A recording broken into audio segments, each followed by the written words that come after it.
Bismillahirrahmanirrahim. Assalamualaikum warahmatullahi wabarakatuh. Peserta kelas Bekam Holistik yang insya Allah senantiasa dirahmati oleh Allah Azza wa Jalla. Alhamdulillah kita bertemu kembali dalam kelas ini. Insya Allah pada pertemuan kali ini kita akan membahas terkait dengan bagaimana sih kondisi-kondisi khusus, ya, kondisi khusus yang tidak boleh dibekam. Ini harus tahu, ya. Ini harus tahu. Makanya para terapis bekam itu harus mengetahui hal ini. Kalau tidak mengetahui hal ini, nanti dipukul rata. Semua yang orang datang, keluarnya apa, langsung dibekam. Nah, ini ada kondisi-kondisi khusus yang tidak boleh dibekam, atau kondisi-kondisi khusus yang dilarang dibekam. Ini penting sekali, karena ketika terapis itu membekam kemudian pingsan misalnya, atau dia ada ini sesuatu yang tidak diinginkan, ya, sesak napas, atau bahkan dia sampai ini yang misalnya dia bisa ini yang epilepsi misalnya, terus dia kambuh dan seterusnya. Nah, ini tidak boleh terjadi gitu. Paling enggak ilmu wal amal, ini penting sekali, dan informasi ini perlu diketahui oleh para terapis bekam. Baik, kenapa begitu? Karena kita harus menjaga, ya, apalagi kita menamakan bekam sunnah. Paling enggak kalau kita cinta sunnah kemudian meninggikan derajat sunnah, ya harus berupaya jangan sampai ada kejadian-kejadian yang akhirnya seseorang itu merendahkan bekam sunnah atau terapi atau pengobatan tibu nabawi, yaitu bekam. Nah, itu perlu diketahui. Karena apa? Sebagaimana yang disebutkan oleh hadis Nabi, ya, ini, ya. Ini insya Allah diriwayatkan oleh An-Nasa'i, ya, dalam kitab Al-Kubra nomor 7537. A'udzubillahi minasyaitonirrajim. Bismillahirrahmanirrahim. Afdhalu ma tadawaitum bihil hijamah, ya. Artinya sebaik-baik pengobatan yang kalian berobat dengannya adalah bekam, ya. Kalimat sebaik-baik pengobatan yang kalian berobat dengannya adalah bekam, berarti ini ada nilai plus ini, al-hijamah ini. Tentunya dengan kacamata holistik ini adalah berkaitan dengan pengobatan yang mengarah kepada penyakit-penyakit yang dia senantiasa, ya, senantiasa ada di darah itu. Pokoknya darah-darah yang penuh dengan toksin yang akhirnya mengarah kepada penyakit-penyakit yang berat, ya, misalnya tumor, kanker, asam urat tinggi, kolesterol, dan seterusnya. Nah, ini adalah kalau kandungan sel-sel yang dia merugikan, ya, merugikan tubuh itu sendiri yang ada di darah, maka bekam ini dikatakan terbaik gitu. Jadi pemahaman bahwa sebaik-baik pengobatan yang kalian lakukan adalah al-hijamah atau bekam itu mengacu kepada kondisi-kondisi di mana darah ini memang penuh dengan racun. Yang kedua, kondisi-kondisi memang darah itu bergejolak pada tubuhnya, atau tipe panas yang berlebihan, energi yang berlebihan, sesuatu yang berlebihan selain berlebihan pada cairan, lembab, dingin. Nah, ini kelebihan yang memang tidak layak dibekam. Tapi kelebihan panas suhu tubuhnya, darah bergejolak, tensinya tinggi tapi tipenya penuh, kemudian darah itu menekan ke atas sampai kadang-kadang kepala itu pusing. Ini yang dimaksud adalah tensinya tinggi tetapi tipenya tipe penuh. Nah, ini insya Allah ketika diterapkan al-hijamah ini, ya, pada kondisi yang saya sebutkan itu adalah yang dikatakan dalam hadis bahwa pengobatan yang terbaik yang kalian lakukan adalah al-hijamah. Di hadis lain, ya, inna khairu ma tadawaitum bihil hijamah. Sesungguhnya sebaik-baik pengobatan yang kalian lakukan adalah hijamah. Nah, ini ada hadis yang lain juga. Intinya poinnya adalah pengobatan yang utama, yang afdol, yang baik, ya, atau sebaik-baik pengobatan ini, ya, al-hijamah ini dalam hadis. Makanya ada pola, ada trik, ada metode, ya, supaya ayat ini terdukung, ya. Jangan sampai melakukan bekam itu justru ada mudorotnya. Biasanya yang disalahkan bukan orangnya, terapisnya, tetapi yang disalahkan adalah bekamnya. Ini salah fatal itu. Padahal yang ceroboh itu pembekamnya, yang dia nerapinya tanpa ilmu. Nah ini jangan sampai terjadi. Maka materi ini penting sekali. Kondisi yang pertama yang tidak boleh dibekam atau yang dilarang dibekam adalah kondisi wanita hamil. Terutama wanita hamil yang kurang daripada 4 bulan. Ya, ini riskan karena bisa mengalami keguguran. Ya. Jika dia hamil, kemudian misalnya dia tensinya agak tinggi, biasanya dokter itu tidak mau ambil resiko ya. Kalau kondisi hamil kemudian mendekati mau kelahiran ya, mau melahirkan, kemudian dia tensinya tinggi, itu biasanya gimana caranya supaya tensinya turun? Karena ketika ada permasalahan, ya dia misalnya susah ya, bayinya sungsang, susah ya, mau keluar dengan normal, biasanya mau operasi. Nah, kalau kondisi tensinya tinggi, itu dokter tidak mau ambil risiko, bisa mengalami kematian masalahnya. Jadi, nah ini penting ya. Jadi kalau dia sudah lebih ya dari 5 bulan, 5 bulan, 6 bulan, 7 bulan, 8 bulan, bahkan 9 bulan kok kondisinya tensinya tinggi dan tipenya tipe penuh ya. Misalnya leher sini kenceng gitu. Insya Allah boleh, asal yang dibekam itu adalah area-area yang belakang sini, terutama yang di atas. Jangan yang di daerah pinggang, di belakang perut itu ya. Apalagi di perutnya, ini tidak boleh ya. Jadi kondisi yang pertama itu adalah wanita hamil.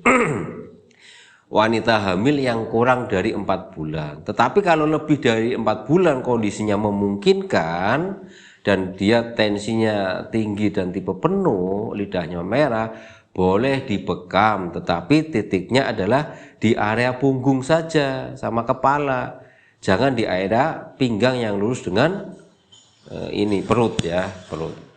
Kemudian di wanita hamil ini juga tidak boleh dibekam di bagian perutnya yang menonjol, itu tidak boleh, itu larangan ya. Nanti ada penjelasan larangan tempat-tempat bebekam. Tapi ini prioritasnya adalah wanita hamil ya. Wanita hamil dilarang berbekam ketika dia umurnya kurang dari 4 bulan. Jika lebih ada catatan boleh dibekam. Yang penting adalah kondisinya memungkinkan untuk dilakukan terapi bekam. Nah, itu yang pertama. Yang kedua adalah penderita tumor atau kanker ya. Dalam hal ini penderita tumor atau kanker ya, misalnya ada kanker payudara atau kanker-kanker yang lainnya, apalagi kanker ganas ya. Sedangkan kondisinya dia itu tidak memungkinkan untuk dibekam. Biasanya kalau orang yang mengidap penyakit kanker ganas atau tumor ganas itu dalam jangka waktu yang agak panjang itu dia orangnya lemah. Nah, kondisi kelemahan ini maka dia tidak boleh dibekam itu. Apalagi area yang menonjolnya, misalnya dia ada di payudara kemudian dibekam di daerah payudaranya, itu tidak boleh. Atau di benjolan yang lain, tepat dibekam di area yang menonjol itu dilarang dibekam. Karena tumor kanker itu berarti ketika dia membesar itu ada peradangan di dalamnya. Kalau sudah radang itu ya jangan dibekam, bolehnya di sekitarnya boleh. Tapi kalau di tempat lokasi ya, tempat lokasinya benjolan itu atau tumor itu atau kanker itu tidak boleh karena sedang mengalami peradangan, jadi dilarang untuk dibekam. Nah, ini penderita tumor atau kanker ya, yang kondisinya lemah tidak boleh dibekam. Kemudian di tempat ya, tadi tempat tonjolannya atau benjolannya tadi itu tidak boleh dibekam. Karena nanti logikanya ketika dia radang dibekam itu tambah meradang itu. Karena proses bekam itu salah satunya itu ada metode untuk tahapan peradangan, yaitu dikop. Itu kan berarti dia ada sesuatu yang dikop, diberi sakit itu di situ. kan dia agak lebam sedikit, itu kan artinya membuat peradangan. Nah, radang dikasih radang berikutnya ya nanti kontradiksi atau kontraindikasi. Jadi itulah alasan kenapa tumor kanker itu tidak boleh dilakukan bekam di area itu ya. Di area itu, sedangkan penderita juga kondisinya lemah, itu tidak boleh dilakukan bekam. Kemudian kondisi yang lain adalah udim. Udim anasarka ya. Udim anasarka itu udim yang kakinya adalah kaki gajah. Kalau kaki gajah itu berarti dia ada kelemahan di fungsi ginjal, sehingga air tidak bisa dibendung ya. Kalau dengan konsep ilmu TCM ya, traditional China medicine, di sana dijelaskan bahwa ya udim itu bisa terjadi karena air itu tidak bisa dibendung tanah. Karena tanah itu kan pencernaan ya, itu dia lemah sehingga tidak bisa membendung air, maka air itu akan bludak ya. Terus biasanya kencingnya itu tidak lancar, sehingga cairan itu karena energinya juga lemah, akhirnya dia cenderung turun ke bawah, ya kan. Darah itu sebagian besar 80% bisa dikatakan kandungannya air. Nah, kalau sifat air dalam tubuh maka berlaku gravitasi. Maka ketika dia banyak cairan, sistem cerna lemah, kemudian ginjalnya fungsinya juga melemah, kemudian kencingnya tersendat-sendat, artinya tidak lancar, maka cairan itu dia akan mengalir ke bawah, anggota tubuh yang paling bawah yaitu kaki, maka dia akan tergendang di bawah, maka timbul udim anasarka atau kaki gajah. Nah, pada orang yang mengalami kaki gajah ya, nggak boleh dibekam, apalagi di area kakinya yang membesar itu. Kalau dibekam gimana wong kakinya sedang bengkak gitu, itu terjadi peradangan juga, dibekam itu nggak boleh. Maka kondisi udim yang kaki gajah ini itu tidak boleh dilakukan bekam. Kemudian penderita kencing manis ya. Penderita kencing manis ini dalam hal ini adalah khususnya di kaki ya, khususnya di kaki. Karena tadi ya kembali kepada gravitasi ya. Jadi cairan itu akan turun ke bawah. Maka penderita kencing manis dia akan membusuk, lukanya itu biasanya di area bawah ya. Di area bawah. Nah, di area bawah ini biasanya luka dan sampai membusuk. Nah, itu maka daerah kaki itu jangan dibekam, karena apa? Proses bekam itu ada sesuatu yang dilukai. Nah, sedangkan kalau dilukai itu nanti dia unsur racunnya banyak di bawah di area kaki, maka dia akan lukanya itu nanti semakin lebar, nanti bisa semakin membusuk terjadi infeksi. Nah, itu enggak bolehnya, karena penderita kencing manis ini biasanya luka yang di daerah kaki itu susah sembuh karena tadi racunnya itu menumpuk di area bawah. Kenapa menumpuk di area bawah? Karena dalam hal ini berlakulah hukum alam, yaitu gravitasi bumi. Dia akan tertarik ke bawah, maka mengendapnya di bawah.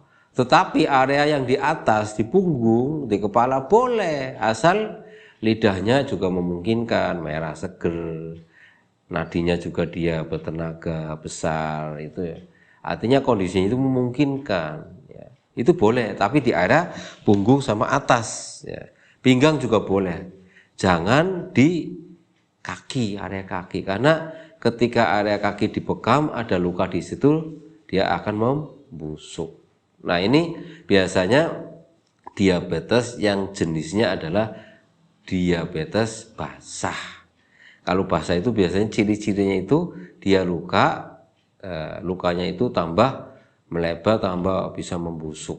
Itu yang jenisnya basah.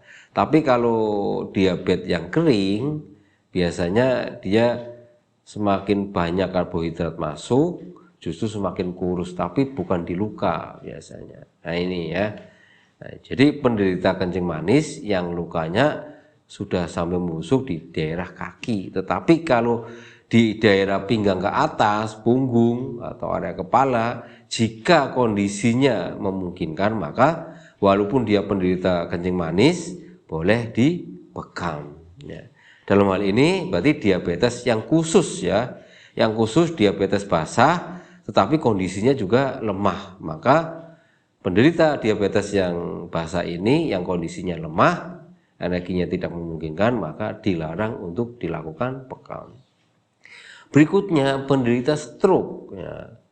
Stroke yang maligna, stroke yang dia berlebihan ya, berlebihan, artinya tensinya terlalu tinggi. Tapi dalam hal ini yang sudah di atas 200-an lebih itu. Maka stroke ini ada hipertensi ringan, sedang, kemudian berat ya. Kemudian maligna ya. Nah, yang ringan itu angkanya ya ini ya. Jadi hipertensi ringan itu angkanya itu mulai dari 140 ya. 140 sampai 159 ya, 59. Jadi hampir 160 itu. Jadi 140 sampai 159. Ini hipertensi ringan. Pokoknya batasnya sampai 160. Kemudian hipertensi sedang. Hipertensi sedang itu 160 ya sampai 179, berarti hampir 180 itu. Ini hipertensi sedang. Kemudian hipertensi berat itu dari 180 sampai 200, yaitu hipertensi berat. Nah, sedangkan hipertensi maligna adalah yang tensinya itu di atas 200 ya, atau 210 ke atas itu sudah maligna ya itu. Jadi diulangi ya, saya ulangi ya. Hipertensi berat itu 180 sampai 209 ya. Bukan 200 sampai 209, berarti hampir 210 ya, itu batasnya. Itu hipertensi berat. Ya. Kemudian yang hipertensi maligna adalah mulai di atas 210. Ini sudah tensinya sudah terlalu tinggi itu ya. Nah, kondisi hipertensi maligna ya, yang di atas 210 lebih ini ya, dengan kondisi tertentu itu tidak boleh ya. Diturunkan dulu ya. Kasih herbal supaya di bawah 210 atau di bawah 200. Nah, maka nanti bisa dilakukan bekam.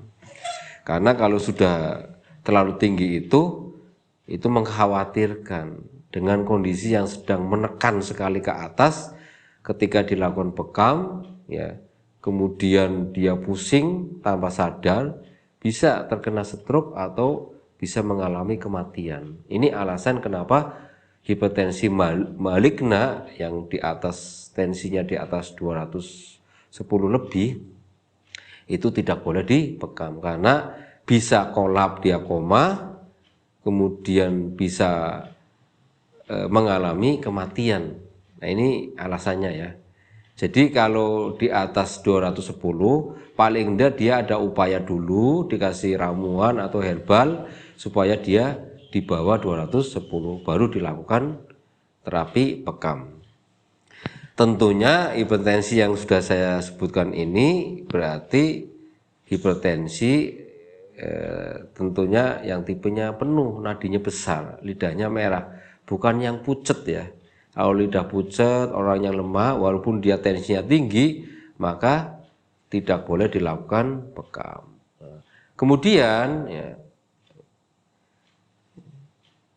nah ini itu hipertensi ya, jadi hipertensi. Nah, stroke yang dia penyebabnya diawali dengan hipertensi, kemudian stroke-nya itu dia hipertensinya sampai ke tingkat hipertensi maligna, artinya stroke dan tensinya di atas 210. Ya, ini kondisi yang seperti ini yang penyakit jenis stroke yang tidak boleh dibekam. Sedangkan kondisi penyakit yang lain ya, yang tidak boleh dilakukan bekam adalah darah rendah. Ya. Tapi ada catatan ini ya. Ini maksudnya darah rendah yang biasanya dia normalnya adalah diastoliknya 80, sistoliknya itu 120. Nah, ini normal, ya ini normal. Kalau biasa normal, kemudian dia kok tensinya ketika ditensi itu 110 atau 100 atau di bawah 100 dan kondisinya lemah. Nah ini darah rendah yang tidak boleh dibekam. Ya kan? Ini namanya hipotensi, ya darah rendah yang tidak boleh dibekam. Perkecualian kalau dia biasa tensinya itu rendah memang, dia normalnya itu, ini ada khusus ini ya, kondisi khusus ya. Ini biasanya wanita ya laki-laki juga ada sih, walaupun tidak banyak. Nah ini normalnya itu 110 atau dia biasa 110 bawahnya 80 atau 75 atau 70. Kemudian ada yang tensinya 100 bawahnya 70 ya. Tapi dia enjoy saja normal, lidahnya juga terlihat merah. Jadi tidak pucat gitu. Justru ketika dia tensinya yang biasanya 100 kok jadi 110, dia sudah pusing. Seperti hipertensi pada umumnya itu. Atau yang dia 110, kalau secara internasional itu 110 kan belum di angka normal kan, tapi dia nyamannya segitu. Berarti dia normalnya memang 110 itu. Maka ketika 120 atau tekanannya sampai 130, dia tidak bisa tidur, pusing itu. Nah, maka darah rendah atau hipotensi yang biasa dia enjoynya atau freshnya atau enaknya badannya ya, kepala enggak pusingnya itu kok di tensi 110 bawahnya 75 atau 80 atau 70 kok nyamannya di angka itu, maka ini boleh dilakukan bekam. Nah, hipotensi atau darah rendah tapi boleh dibekam karena dia memang nyamannya itu di angka yang sudah saya sebutkan. Nah, yang tidak boleh adalah yang biasanya dia 120 normalnya, diastoliknya 80, kok dia turun gratis di bawah 110, 100 atau 90, bawahnya lebih bawah lagi 70 atau 60. Nah, kondisi yang hipotensi atau darah rendah ini tidak boleh. Kenapa tidak boleh dibekam? Karena kondisi yang hipotensi ini lidahnya pucat, tenaganya juga lemah, itu dikhawatirkan begitu dibekam dia langsung pingsan. Nah ini, itu alasan kenapa darah rendah itu tidak boleh dibekam. Khususnya adalah darah rendah yang biasa dia normalnya itu di angka normal. Sistoliknya 80, bawahnya sistoliknya itu 120, bawahnya itu 80, itu yang di angka normal. Maka ketika dia di bawah 110, maka tidak boleh dilakukan bekam. Namun jika dia artinya biasa tensinya rendah, tetapi kok dia normalnya segitu, ya, maka jangan disamakan dengan yang biasa normalnya 120 gitu. Maka boleh dilakukan bekam. Karena dia nyamannya segitu, karena lebih dari 110, karena dia enak nyamannya itu 110, kemudian dia 122 sudah puyeng, apalagi 130 sudah puyeng. Nah, ini yang tidak boleh dibekam ketika lebih dari kebiasaannya. Jadi tetap ada catatan khususnya ya, tetap ada catatan khususnya. Maka dari itu terapi bekam itu harus paham diagnosa, bisa dikombinasi gitu. Jadi jangan mengandalkan alat ya. Paling tidak kita memahami diagnosa nadi, lidah. Jadi kita nanti akan melakukan terapi itu dengan bijak, ya, dengan yang terbaik. Ya. Karena ada kondisi-kondisi tertentu tadi, tensinya rendah kok bisa dibekam, ya.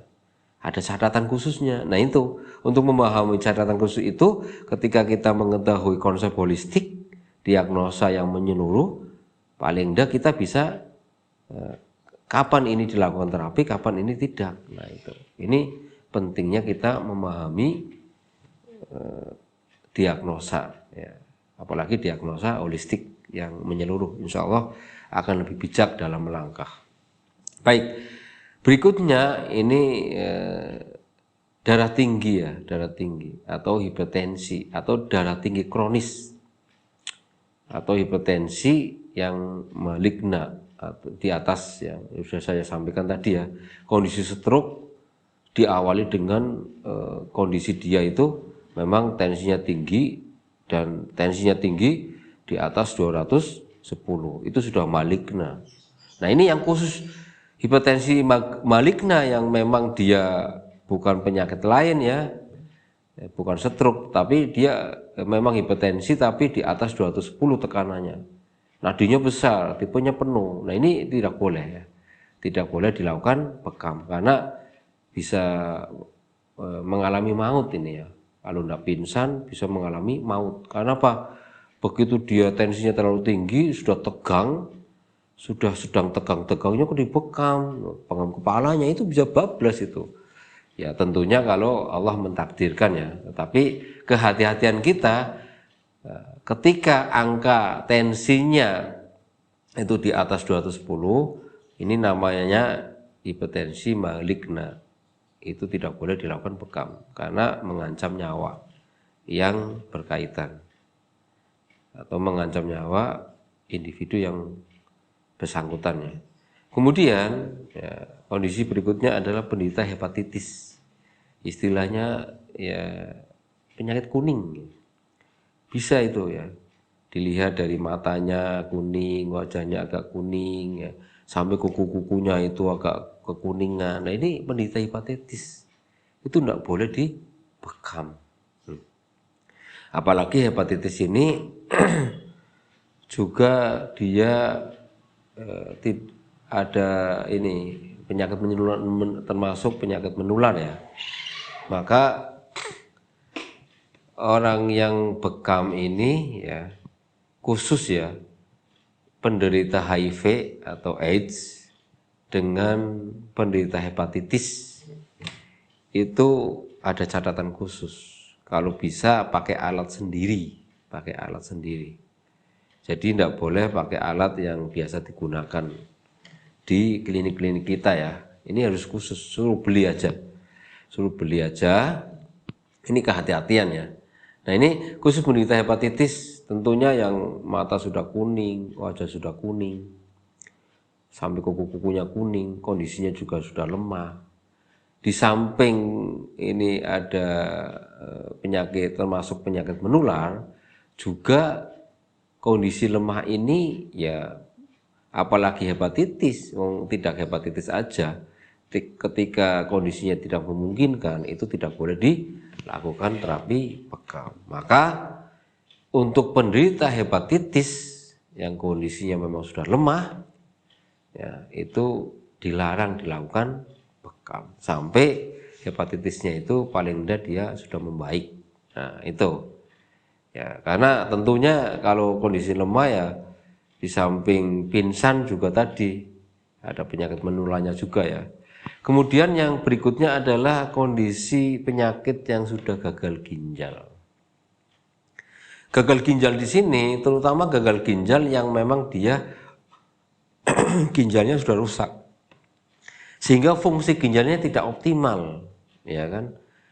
Juga kondisinya lemah, maka ini tidak boleh, karena kalau dibekam ya malah tambah parah itu.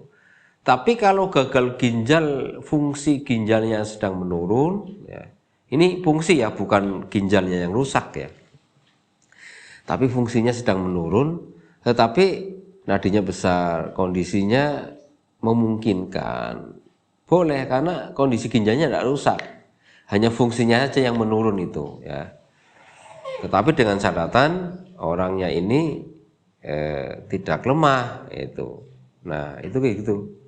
Intinya begitu ya. Jadi kondisi gagal ginjal yang memang dia sudah rusak organ ginjalnya sehingga fungsinya otomatis dia rusak dan orangnya lemah, maka kondisi gagal ginjal ini dilarang dilakukan bekam. Tetapi ketika dia ginjalnya tidak rusak tetapi hanya fungsinya saja, kok kondisinya memungkinkan, ya enggak apa-apa, tapi ambil titik, jangan banyak-banyak. Ini yang dimaksud adalah gagal ginjal yang memang organnya sudah rusak dan sudah kronis ya. Kondisinya tidak memungkinkan. Tapi rata-rata gagal ginjal ya kondisinya lemah. Maka kalau kita mengacu kepada kehati-hatian kita, lebih baik jangan dilakukan bekam. Kecuali kalau terapisnya ini memang dia sudah profesional, menguasai banyak ilmu tentang pengobatan, kemudian prediksinya dia itu memang memungkinkan, bisa misalnya dengan mengambil titik hanya beberapa saja, ya itu catatan insya Allah. Kalau dia sudah berpengalaman itu ya tidak masalah, yang penting kaidahnya adalah dengan kaidah ilmu ya, jangan tanpa ilmu itu. Jadi ada catatan khusus ya. Tapi secara umum gagal ginjal ini karena kondisinya lemah itu tidak boleh dilakukan bekam. Efeknya bisa tambah parah gagal ginjalnya, juga bisa parah dia pingsan juga karena kondisinya lemah. Kemudian kondisi-kondisi yang lain yang tidak boleh dilakukan bekam adalah ketika wanita sedang menstruasi. Ketika wanita sedang menstruasi itu biasanya wanita ini lemah ya, namanya dia juga sedang ini ya, datang bulan ya. Oh, datang bulan kok dilakukan bekam gitu. Oh, dia juga sedang melakukan ini ya, pengeluaran toksit yang ada di tubuhnya ya. Kalau laki kan tidak ada ya, kalau perempuan ini kan ada. Maka dalam kondisi sedang menstruasi sebaiknya jangan dibekam. Kecuali misalnya dia menstruasinya 7 hari, kok hari ke-5 ke-6 ya mau penuntasan ya, tapi kondisinya dia kuat, tidak ada masalah. Terus ada keluhan lehernya kenceng itu ya, cenut-cenut ya, lidahnya merah, energinya berlebihan ya, ini khusus enggak apa-apa. Insya Allah enggak apa-apa karena energinya cukup. Tapi kalau baru 1 hari, 2 hari, 3 hari yang sedang banyak-banyaknya keluar ya baiknya jangan dilakukan bekam. Catatan khusus wanita menstruasi dengan catatan dia mau bersih ya. Misalnya hari ke-5, hari ke-6 ya, hari ke-7-nya itu karena dia sudah hendak keluar, kadang-kala hanya plek-plek saja mau ini bersih, mau suci, kemudian dia ada keluhan ya, leher kaku misalnya, kedua bahunya pegel ya, memang disebabkan di situ keras ya, ada gundukan darah di situ sehingga menghalangi sirkulasi dan rasanya jadi pegel, tidak nyaman, boleh silakan ya. Tetapi jangan di area perutnya, di pinggangnya jangan, tapi di area punggung insya Allah boleh. Yang penting kita yakin dengan kaidah ilmu ya, dan itu tepat ya. Tapi secara umum ya, wanita yang menstruasi itu dilarang bekam, hanya catatan khusus saja, tapi harus dengan kaidah ilmu. Nah, sebaiknya kalau bagi pemula ya, yang baru belajar bekam itu ya diarahkan ya, kalau masih ragu ya diarahkan sebaiknya setelah menstruasinya selesai. Hanya nunggu hari saja sih itu. Kalau dia ragu-ragu dan tidak kuat mentalnya ya, nah, itu sebaiknya dilakukan setelah menstruasinya selesai itu ya. Begitu. Kenapa? Ya karena ya yang namanya orang sedang mens ya, perempuan sedang mens itu biasa rata-rata kan nyeri headnya muncul, kondisinya kadang-kadang panas, ada yang menstruasinya dia tiduran aja ya kan. Nah itu karena kondisi-kondisi seperti itu ya itu jelas tidak mungkin untuk dilakukan bekam. Kalau dilakukan ya jelas kontraindikasi gitu. Hanya dengan catatan khusus saja di akhir hari yang mau bersih, tetapi dia ada keluhan, lehernya kaku, kenceng, bahunya juga pegel, ya itu memungkinkan bekam, tidak apa-apa insya Allah. Ambilnya jangan banyak-banyak, beberapa titik saja. Ya. Itu. Kemudian kondisi yang lain adalah vertigo. Nah, vertigo itu pusing 7 keliling. Wah ini Masya Allah. Dia sedang pusingnya aja luar biasa. Kalau kita lihat itu vertigo itu ini muter itu. Nah, sedang muter kayak gitu rasanya kok dibekam, ya enggak mungkin. Maka vertigo itu udah boleh. Kalau dia memang sedang datang sakit vertigonya, maka dilarang keras untuk dilakukan bekam. Karena ya, rasanya aja udah muter-muter ya, itu dibekam bisa pingsan, bahkan bisa maut. Nah ini alasannya kenapa vertigo itu tidak boleh dibekamnya, karena itu bisa terjadi maut, bisa terjadi pingsan, karena nahan pusingnya aja sudah pusing 7 keliling gitu. Kecuali kalau memang vertigonya pas ndak datang, dia lagi rileks, tenang, vertigonya tidak datang, kondisinya memungkinkan, boleh dibekam. Tetapi kalau sedang datang, sedang melihat atas itu sedang muter-muter, sedang pusingnya luar biasa, ya, kok dibekam? Ini larangan keras, tidak boleh dibekam. Karena tadi efeknya bisa mengalami pingsan, bisa koma, dan bisa mengalami maut. Nah, itu. Kemudian kondisi-kondisi yang memiliki gangguan darah, contoh misalnya dia mimisen, ya kan, muntah darah, mimisen, atau semua lubang alami, telinga, mulut, kemudian hidung keluar darah, bahkan sampai mata keluar darah. Ini ada pendarahan yang sampai separah itu, ya jelas ini ada penyakit yang memiliki gangguan darah, itu tidak boleh dibekam. Karena menghadapi penyakit telinganya keluar darah, mulutnya keluar darah, hidungnya keluar darah, itu sudah berat, sudah panasnya sampai bergejolak ke atas sehingga dia keluar dari lubang-lubang alami tersebut. Kok dibekam, ya nanti tambah parah, nanti bisa pingsan juga itu, bahkan bisa meninggal karena di dalam itu sedang panas-panasnya luar biasa sehingga pembuluh darah itu sampai darahnya itu keluar dari pembuluhnya.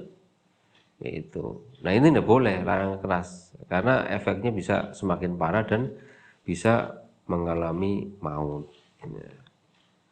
Insya Allah demikian ya.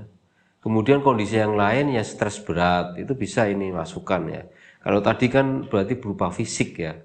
Nah, yang berupa psikis itu ketika orang sedang galau.